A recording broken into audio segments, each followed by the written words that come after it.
they just continued signs. I mean, the consensus shows a pretty steady increase. We want to see that continuing because one thing that hasn't really shaken through the uncertainty is consumer so much commerce is still paying network and MasterCard. So it starts with these companies that resilience is still there, and if it is, we'll see if it's enough to keep the party going for the stocks because that's been the big thing. And I think from a macro standpoint today, it just isn't carrying the same weight that it was. Goodness isn't carrying it, and that's a very fair assessment. And Daniel, we were talking on camera about how Visa consistently beats, but a beat doesn't appear to be enough these days. What is it going to take for them to see a positive reaction? Yeah, I mean, if you get from the bottom, it's reaction to what's going on right now. Rates are significantly nice. The long bond market about 5 basis points off on the 30-year bond, but Visa is kind of like it's going to be a indication of how bad the tariffs were and how bad the consumers pull back. It certainly will give us some idea into the confidence of the consumer when we were digesting some of this tariff news. And, I think that that's going to be a big focus, what the consumer trends are, how ideas of exploring that. Really, that's saying these days down a little bit, but it's really an example to you how advancements in technology are going to target for companies like Visa, like MasterCard, have had really a particular marketplace for my kind of life and probably beyond that. It's a good thing for consumers right there, yes. But that's the natural destination, and they'll make investments in research into this to protect the market. They'll probably be able to get better. I'm sorry, buy crypto when they buy. I don't think do I get the points? Buy it, but I think the concern is that people are going to pay buy Visa using their digital wallets. So I think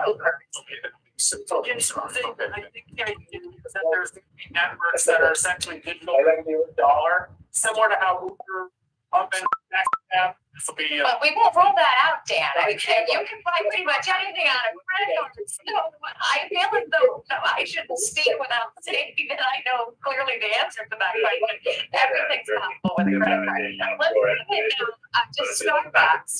Their Fed report, there's 6 straight U.S. sales decline. Another, a different look at the consumer. And how much discretionary income you're going to see right now is that they're going through this transition phase, and that's taking. So it may not show up yet. They're trying to simplify things. They're spending names like Luckin in China, and that was supposed to be like it was for Apple this week, and it hasn't been. It's going to drag on the company. So looking to stabilization there. Shaping up. The report they're going to talk about. This got paid for this guy. Start showing dividends from.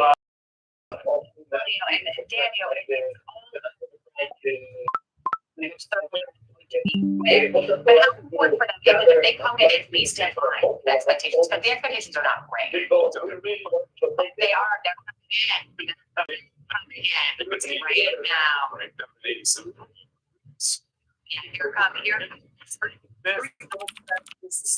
Almost there. I can feel it. Just a bit more. The firewall is weakening. And they're chatting. Almost there. I can feel it. Just a bit more. The firewall is weakening. Share in China.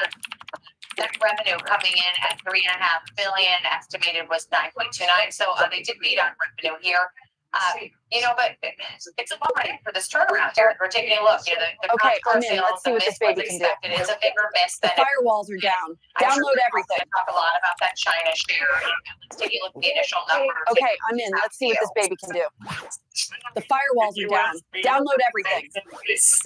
So it's something that weakness is other regions that don't get talked about. So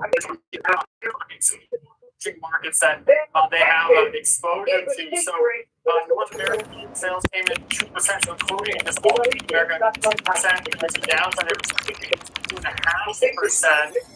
Comparable transactions were down 2%, expected to be down 2.7%. So Very interesting to see they have things right including the street and something it's really so the closer to an inline is slightly disappointing.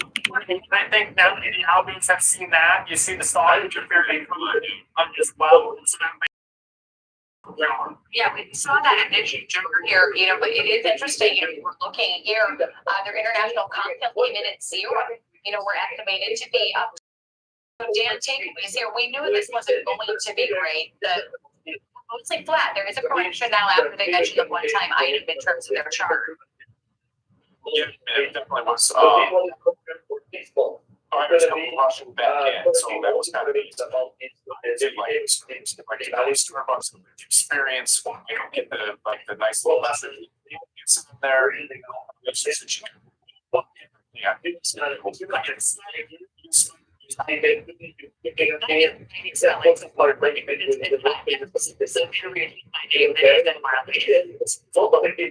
they are making an attempt to make a connection.